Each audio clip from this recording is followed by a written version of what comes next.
back to the PKD Dietitian Podcast. I'm Diana Bruin, a kidney dietitian and an expert in all things PKD.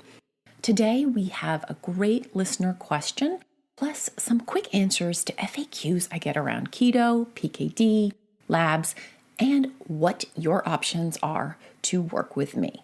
Stick around, there are even some answers to FAQs about me personally.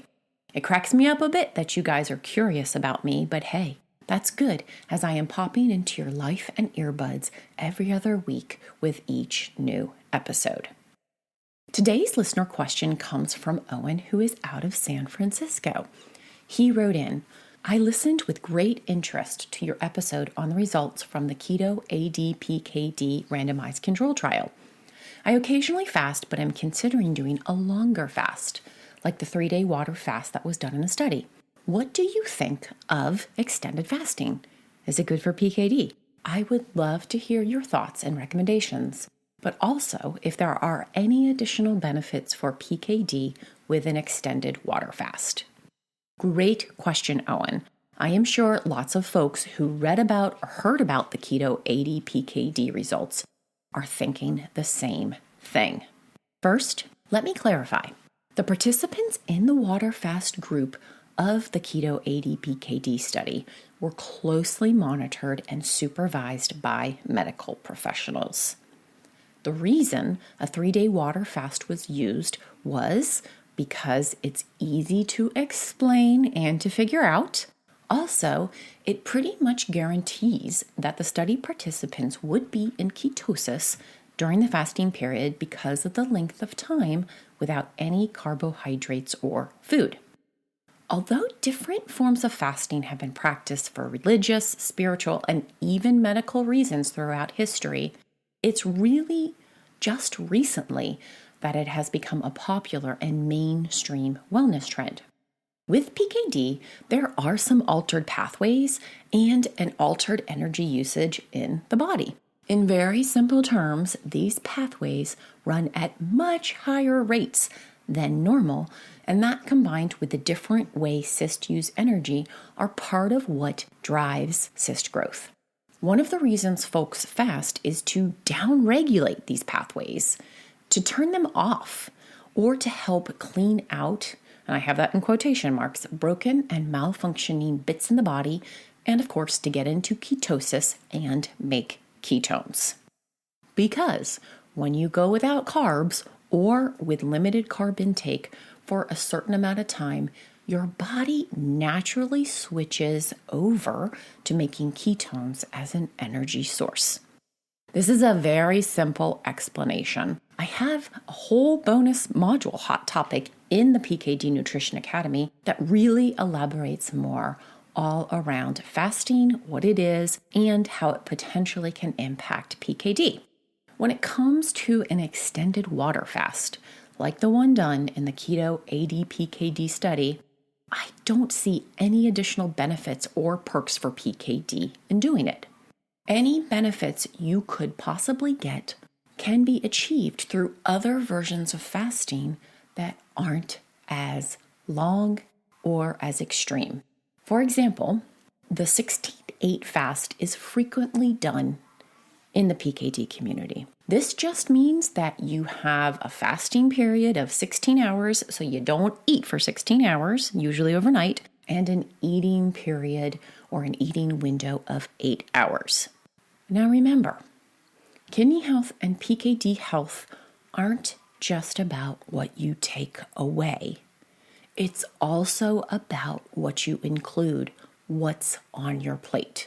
Nourishment is important. There is no nourishment in an extended water fast. There are no nutrients coming in. Undernourishment is just as bad as overnourishment for your kidneys and for your PKD health. Again, let me repeat that. There are no nutrients, including essential nutrients, coming in during an extended fasting period. Plus, there are other risks related to extended fasting. For example, low blood sugar, and this can happen especially if you are on metformin or other diabetes-related meds.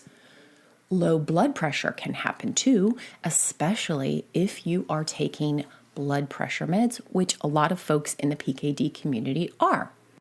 Risks of nutrient and electrolyte imbalances are also very real. You have lots of fluid coming in, but no nutrients or electrolytes. So there is a risk of low sodium in your body, which is called hyponatremia, among other risks. Meds that are commonly used with PKD can also impact how you feel during and respond physically to a fast. As you can see, it's a bit more complicated than eat or don't eat. My advice is it's best to talk to your medical team before trying any type of fast and to stop if you experience any of the symptoms that I mentioned. There are known benefits for fasting, including for PKD, but it isn't the best and the only option for everyone. As always, before you try anything, learn what it is, why you are doing it, and how to do it safely. Owen, I hope this helps clarify extended fasting and PKD for you and gives you some good starting points to think about before jumping in. Let's get to some FAQs I get around PKD. The first question I get all the time is, should I try keto and will it work for me? My answer is, that depends. It is an option and an opportunity for PKDers, but that doesn't necessarily mean it's the right option to support your health. My best advice, and this will sound familiar, is to educate yourself on what keto is, why it's even being mentioned around PKD, and what a kidney-safe keto looks like. Because yes, you can do more harm than good with an ill-planned ketogenic diet. For more on all of this, check out my 3-part series on keto. Episode 19 of the podcast, Ketogenic Diets, Are They Good for PKD, is where you should start. I've linked it out in the show notes for you. Another question I get all the time is there such a thing as drinking too much water? The short answer is yes. And there's a medical term for it that I mentioned earlier called hyponatremia. Now, good fluid intake and hydration definitely have perks for PKD. And I know lots of you listening who are taking tolvaptan or Genarq are consuming up to 5 to 6 liters a day. But there is a point where fluid intake is too much and the electrolyte balance in your body, in your blood, especially sodium, gets too diluted and you don't meet your minimum needs. Because don't forget that sodium is actually an essential mineral. Your body needs it to function. And when you have too much hydration or that low sodium in your body, that can come with all kinds of side effects. The more common ones are muscle cramps or fatigue and even headaches. And in severe cases, low sodium can lead to seizures, coma, and even death. And that is the point where someone is having too much hydration. In general, 3 liters a day isn't too much. But know this, with lower kidney function, so a lower GFR, some folks do need to restrict their intake, that is to limit how much they are drinking, because their kidneys aren't getting rid of excess fluid. Their body holds onto it. If you are not sure if you are drinking too much or not enough, talk to your doctor or your dietitian. They will be able to give you a personalized prescription for your water. If you're interested in learning more about hydration and how much is good for PKDers and even how tolvaptan works, check out the blog I have linked out called What is a Good Fluid Goal for Polycystic Kidney Disease. Piggybacking the question about hydration is another one that I get all the time, and I get asked, does the sodium in labs show that I'm doing a good job limiting my salt intake? Surprise! Guess what? It doesn't. Your sodium lab value doesn't speak to how much you are consuming, but more to your hydration status. And in general, if your sodium levels in your labs come up as too high, you are dehydrated. And if they come up as too low, you are overhydrated.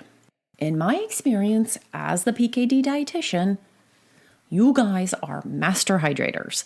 And I do see some lower sodium labs. Most of the time, there is no issue, there is no concern, but I definitely keep an eye on it with folks and we figure out their right fluid balance. And sometimes, especially for folks who are doing ketogenic therapy, I ask people to intentionally salt some of their food. That's right, you heard me correct. I have asked people to add salt. Plant-forward ketogenic therapy generally cuts out all processed food and is whole food based. This is a good thing. That, however, means that very little sodium is coming in because most of the sodium that we get is from processed foods.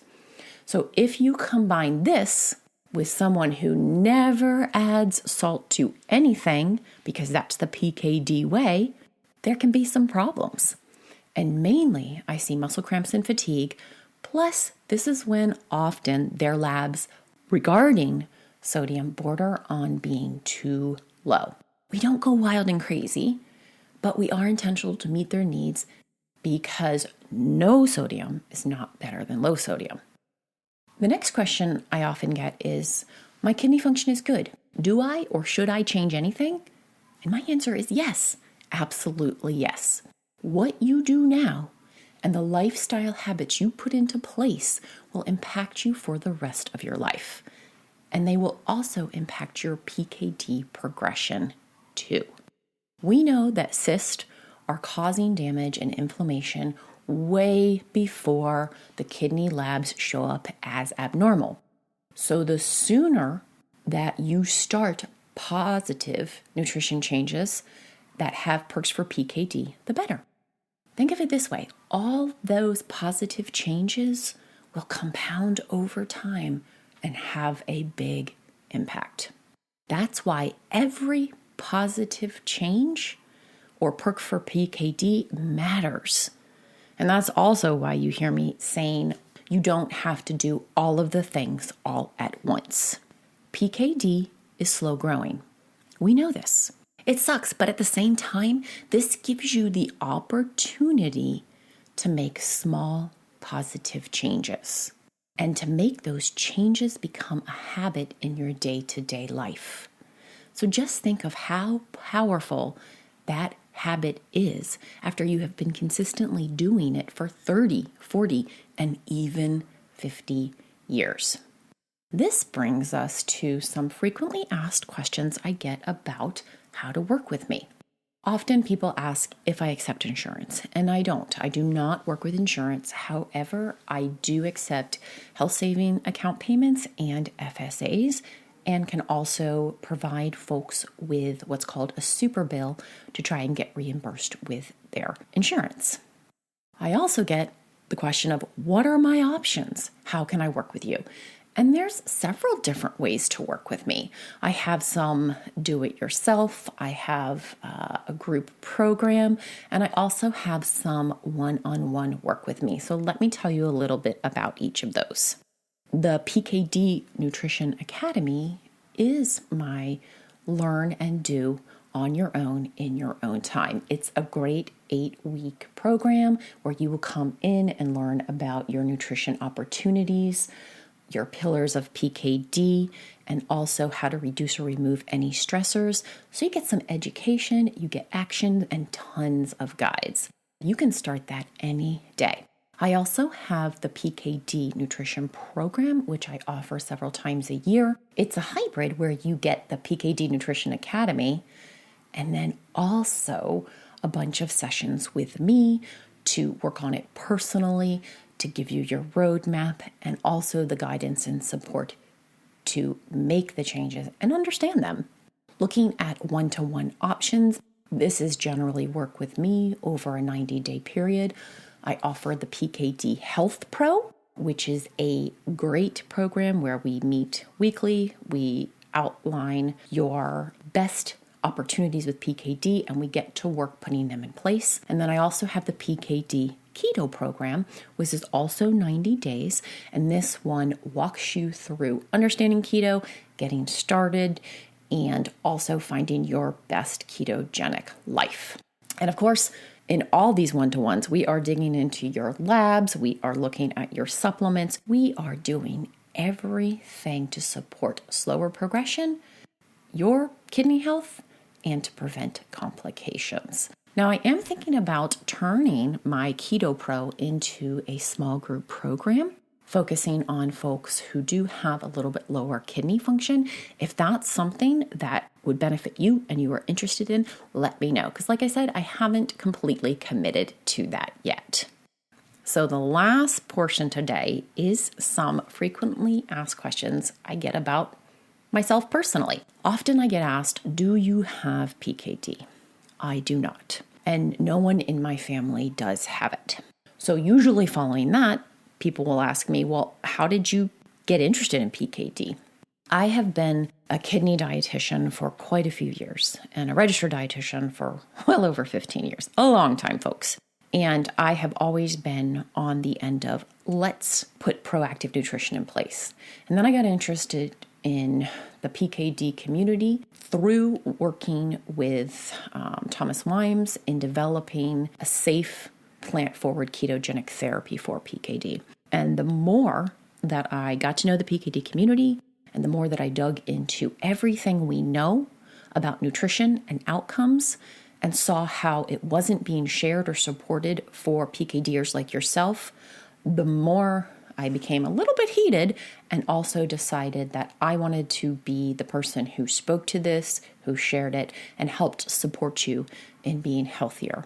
That's how I evolved. And if you would like to know more, a little bit more in detail of how I became the PKD dietitian, I've linked out episode 14, which goes a little more into that. And I got to say, I love it. I love it because I get to work with you guys. I also get to dig into the science of stuff and educate a lot of other dietitians on the opportunities that we have to help. So you might have heard me say I only work with about 10 people at a time. And so I get asked why I don't work with more people. The work that I do with each person is very in-depth, and I put a lot of my life mojo into it, but also to make sure that the PKDers I'm working with are supported, they get everything that they need to succeed, and I am showing up 100% every single time that I have a session with them. And I have found that this is the number that enables that. That's also why I have group programs, so I can help more people and give access to better information. And last but not least, a lot of you have been asking, how am I doing and how are my ankles? And if you're new to the PKD Dietitian Podcast, just a little rewind. I took an epic fall this past summer and broke both of my ankles. After that, I was bedbound for about 2 weeks and housebound for about 3 months. I'm doing better. Thank you so much for asking. I've been slow to heal. My bones are healed now, but there are some other problems. I'm actually in physical therapy, essentially relearning how to walk. As you guys know, when one part of your body is off or injured, it can affect many other parts. And so that's where I am. I'm working on my strength. I'm working on supporting my health and really doing everything I can to ensure a better ambulatory future for myself. It's not easy, folks, but definitely making progress there. That's it for today's episode. I hope you found some valuable tidbits in it and also learned a little bit more about your options for working with me. And if you have a question or topic you want covered, send it my way. I guarantee if you are confused or interested in something, that other folks in the PKD community are too. And until next episode, happy and healthy eating.